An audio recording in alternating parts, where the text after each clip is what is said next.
Out here at the old hunting club this morning. Just got a good signal, 66, 67 on the AT Pro. Got to digging it up, and as you can see, I haven't looked. I think it's a dog tag, but I haven't looked at it. I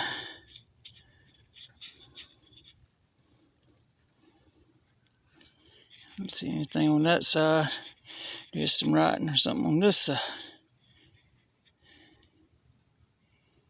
There it is. NJ 1945. Can't tell what that is. 483. I think that's the dog tag. Not for sure. There's a good picture. Alright, thanks for watching, guys.